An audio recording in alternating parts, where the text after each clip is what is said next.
everyone. Today we're going to be reading Mr. Wolf's Pancakes by Jan Fernley.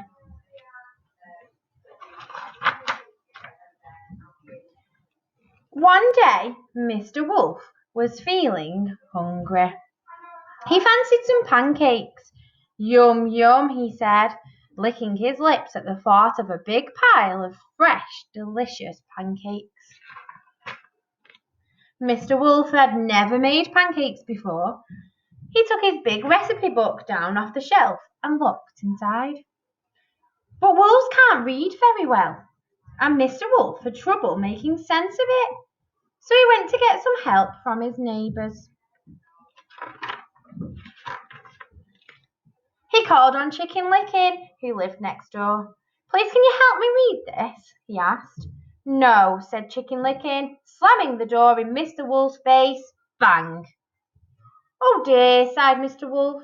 He sat down, slowly reading the book, and worked out what he needed, all by himself.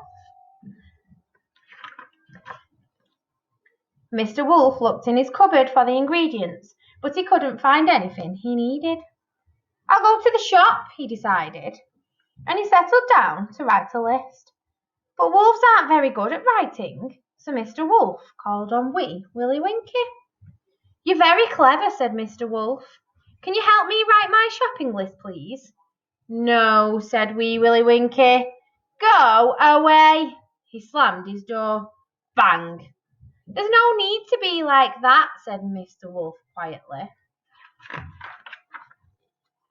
Mr. Wolf sat down and tried very hard with his writing until he had made his shopping list all by himself. Now he needed to count his money to make sure he had enough. But wolves aren't very good at counting, so he went to the gingerbread man for some help. "Can you help me count my money, please?" he asked politely. "No, I'm too busy to bother with you," said the gingerbread man, slamming his door. Bang! So poor Mr. Wolf had to sit down and count his money. It took him a long time, and he had to check it 3 times before it was right. But he did it all by himself. Mr. Wolf needed a basket to carry his shopping, so he called on Little Red Riding Hood. "Please, may I borrow your basket?" he asked very nicely. "I'm not lending my basket to you," said Little Red Riding Hood. "Now clear off." So Mr. Wolf set off to the shop without a basket. "I'll manage," he said. Mr. Wolf went to the shop. He looked at his list and remembered what he needed, counted his money, and carried the eggs, milk, and flour home all by himself.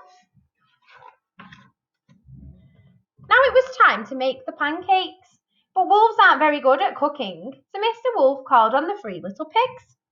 "Please, can you help me cook my pancakes?" "I'll share them with you," he said kindly. "No chance," chorused the pigs, slamming their doors. Bang, bang, bang. Mr. Wolf felt sad because nobody wanted to help him. Mr. Wolf went home and started to make the pancakes, all by himself. Soon there was a huge pile of delicious pancakes on the table, all ready for eating. Now, as Mr. Wolf had been making his pancakes, a lovely smell had drifted out of the kitchen. All his neighbours could smell it, and it made them feel very hungry. They wanted some pancakes too. They decided to try their luck. So they knocked on Mr. Wolf's door. "Give us some of your pancakes," said the rotten lot. "Why should I give you any?" said Mr. Wolf. "Not one of you would help me." "We'll help you eat them," replied Mr. Wolf's neighbours nastily. "Anyway, we're not going away until you give us some." Mr. Wolf thought very hard for a moment. There was only one decent thing to do. "Oh, very well then," he sighed. "You'd better come in." Mr. Wolf opened the door wide, and whoosh! His greedy neighbours rudely pushed him aside and dashed down the hall. Mr. Wolf shook his head, shrugged his shoulders, followed them into the kitchen, and when they were all in, Mr. Wolf gobbled them up. Snippety, snappety.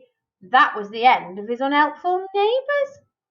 And then, with his bulging tummy not quite full, Mr. Wolf sat down to eat his pile of pancakes, and he did it all by himself. Well, there was nobody else around. Bye, everyone.